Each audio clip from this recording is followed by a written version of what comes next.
Business, the show for entrepreneurs. I'm your host, June Middleton. We are back at the Minding Your Business Concert Hall this evening with some wonderful, wonderful musicians. In fact, the organization that is here, that's represented here this evening, is the New York Women Composers Organization. And I am so pleased to have them on the show. The president of the organization is here, and that is Marilyn Bliss, who is also a composer as well. And we're going to talk to her to find out about this really great organization that does such good work. But before we do that, I would like for you to hear some of Marilyn Bliss's music, which is really lovely. So Marilyn, please, welcome to the show and tell us what it is that we're going to hear that you composed. Thank you so much, June, for having us. The piece I have tonight is called It Was the Wind. It's a second part of a two-part piece. The first part is called Phantom Breeze, and it's for flute alone. But the second part is It Was the Wind, and it's for flute and soprano. Originally, I wrote it for the Native American flute, the Navajo flute. And the setting of the poetry is a Navajo text. And it's all about the wind and how important it is to the Navajo people. And who's going to be performing it? Suzanne Gilchrist, flute, and Sarah Parr, soprano. Terrific. Please, ladies, go right ahead.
Oh, that was wonderful. Clap for your own music.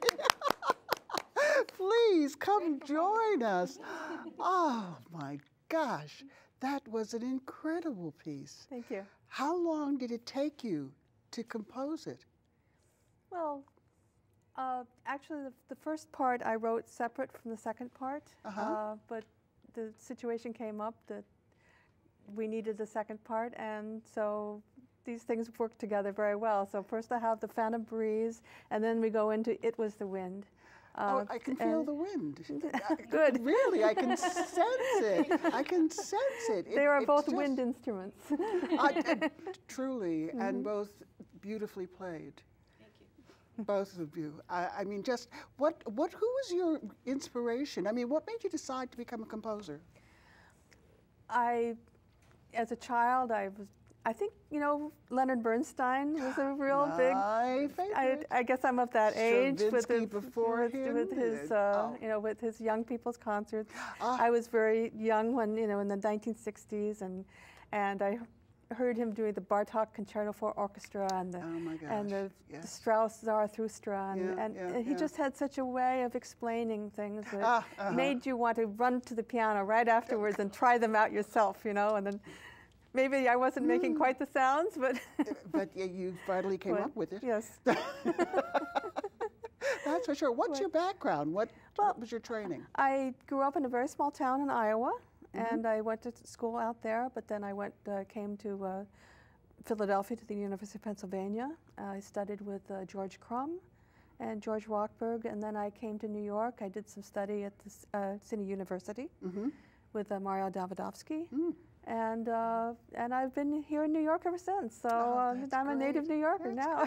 And, yes, for sure. And the organization, I mean, there aren't that, I'm starting to learn more and more about the women composers that are here in New York and in fact around the country, but certainly here in New York. How old is the organization? The organization was founded in 1984. So we're pretty old for an organization. You know? And what was your purpose? What motivated you to start?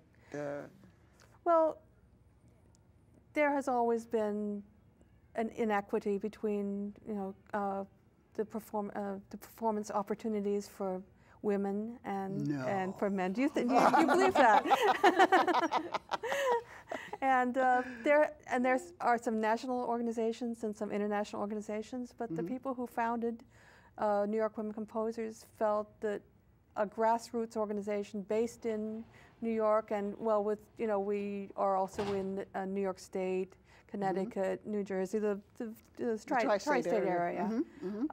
Something where we could, you know, meet with each other and really have that personal contact and encourage each other, support, give support and also to one another. To meet the performers that lived here and to interact that way. Well, you just brought up a good topic, meeting with the performers who live here. Yes. Suzanne? Yes.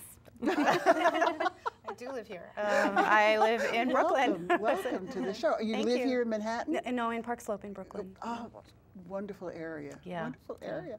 And how long have you been playing? When did you first start studying music?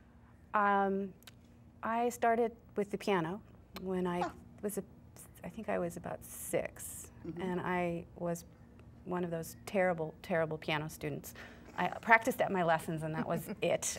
So I don't really know why I wanted to play the flute, but I think by the time I was around 12, I asked my mother if I could switch.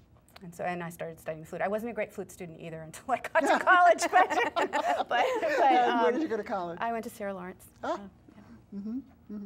Now, you play with various groups and with various musicians, and also you play in different genres, don't you? I mean, you don't just play classical music, or do you? I primarily play classical music. I play a lot of contemporary classical music, such as by people such as Marilyn Bliss. And I mostly play chamber music, and I teach a lot. Well, we've had some wonderful chamber orchestras on the show, so you must come back. Thank you. Thank you. I'd love to. Absolutely. And Sarah, you have, as I said before, a beautiful wind instrument. Lovely voice. Thank you. Lovely. And what is your background? Oddly, I also started on piano. I was 8, and then I switched to voice when I was in high school, primarily because my friends told me I sang really loud. And what better than to become a soprano? Right. So that's when I started, and I studied vocal performance in college, and Well, you're a very versatile singer. I mean, you also sing jazz. I have sung jazz, yeah. I've sung some jazz, some musical theater. And you've done a lot of opera. And a fair amount of opera. Most of the music I do is actually newly composed stuff, and I have done some newly composed operas and whatnot. Yeah. Now, you're the recipient of seed money from the organization. Yes. Tell us about that. About a year ago, I did a recital in Brooklyn, and I got to work with one of the composers that is part of this organization, and I'll actually sing a piece by her later, Mary Ann Joyce Walter. Oh, yes. And so I performed 3 pieces by her that I had heard on another concert, and I just emailed her and said, I'd like to sing your pieces. And so, in any case, she recommended to me after I did that recital that I apply for the grant. And so on a whim, I did, not expecting to get it. And you're doing a concert in a couple of weeks? A couple of weeks, yes. I'm doing a concert with the Seed Money Grant on April 22nd. Well, we'd love to hear more of what you're going to be performing. Great. So tell us what it is and who composed it. Okay. I'm going to do a piece by Marie and Contreras. And the piece is named Requiem, and it's part of a 2-song set called 2 American Poems. Well, please take off your mic and go over, because we would just love to hear this piece. Go right ahead. And this is a piece that is going to be performed at the concert. Yes. Oh, that's wonderful. We get an advance preview whenever you're ready.